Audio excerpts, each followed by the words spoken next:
വിശുദ്ധ മത്തായി എഴുതിയ സുവിശേഷം അധ്യായം 25 14 മുതൽ 30 ഉൾപ്പെടെയുള്ള വാക്യങ്ങൾ. താലന്തുകളുടെ ഉപമ. ഒരുവൻ യാത്ര പുറപ്പെടുന്നതിന് മുമ്പ് ഭൃത്യന്മാരെ വിളിച്ച് തന്റെ സമ്പത്ത് അവരെ ഭാരമേൽപ്പിച്ചതുപോലെയാണ് സ്വർഗരാജ്യം. അവൻ ഓരോരുത്തന്റെയും കഴിവനുസരിച്ച് ഒരുവന് 5 താലന്തും മറ്റൊരുവന് 2 വേറൊരുവന് 1 കൊടുത്ത ശേഷം യാത്ര പുറപ്പെട്ടു. 5 താലന്ത് ലഭിച്ചവൻ ഉടനെ പോയി വ്യാപാരം ചെയ്ത് 5 താലന്ത് കൂടി സമ്പാദിച്ചു. 2 താലന്ത് കിട്ടിയവനും 2 കൂടി നേടി. എന്നാൽ 1 താലന്ത് ലഭിച്ചവൻ പോയി നിലം കുഴിച്ച് യജമാനന്റെ പണം മറച്ചു വെച്ചു. ഏറെ കാലത്തിനു ശേഷം ആ ഭൃത്യന്മാരുടെ യജമാനൻ വന്ന് അവരുമായി കണക്ക് തീർത്തു.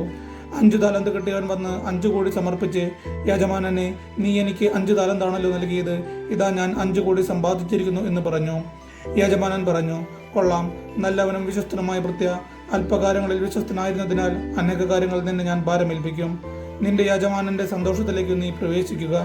2 താലന്ത് കിട്ടിയവനും വന്ന് പറഞ്ഞു, യജമാനനെ, നീ എനിക്ക് 2 താലന്താണല്ലോ നൽകിയത്, ഇതാ ഞാൻ 2 കോടി സമ്പാദിച്ചിരിക്കുന്നു.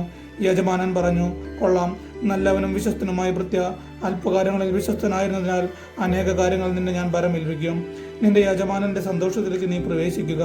1 താലന്ത് കിട്ടിയവൻ വന്ന് പറഞ്ഞു, യജമാനനെ, നീ വിതയ്ക്കാത്തിടത്തു നിന്ന് കൊയ്യുകയും വിതറാത്തിടത്തു നിന്ന് ശേഖരിക്കുകയും ചെയ്യുന്ന കഠിന ഹൃദയനാണെന്ന് ഞാൻ മനസ്സിലാക്കി. അതിനാൽ ഞാൻ ഭയപ്പെട്ട് നിന്റെ താലന്ത് മണ്ണിൽ മറച്ചു വെച്ചു. ഇതാ നിന്റേത്, എടുത്തുകൊള്ളുക. യജമാനൻ പറഞ്ഞു, ദുഷ്ടനും മടിയനുമായ ഭൃത്യ, ഞാൻ വിതയ്ക്കാത്തിടത്തുനിന്ന് കൊയ്യുന്നവനും വിതറാത്തിടത്തുനിന്ന് ശേഖരിക്കുന്നവനുമാണെന്നോ നീ മനസ്സിലാക്കിയിരുന്നല്ലോ. എൻ്റെ നാണയം നീ പണവ്യാപാരികളുടെ പക്കൽ നിക്ഷേപിക്കേണ്ടതായിരുന്നു. ഞാൻ വന്ന് എൻ്റെ പണം പലിശ സഹിതം വാങ്ങുമായിരുന്നു. ആ താലന്ത് അവനിൽ നിന്നെടുത്ത് 10 താലന്തുള്ളവന് കൊടുക്കുക.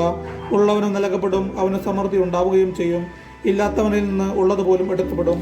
പ്രയോജനമില്ലാത്ത ആ ഭൃത്യനെ പുറത്ത് അന്ധകാരത്തിലേക്ക് തള്ളിക്കളയുക.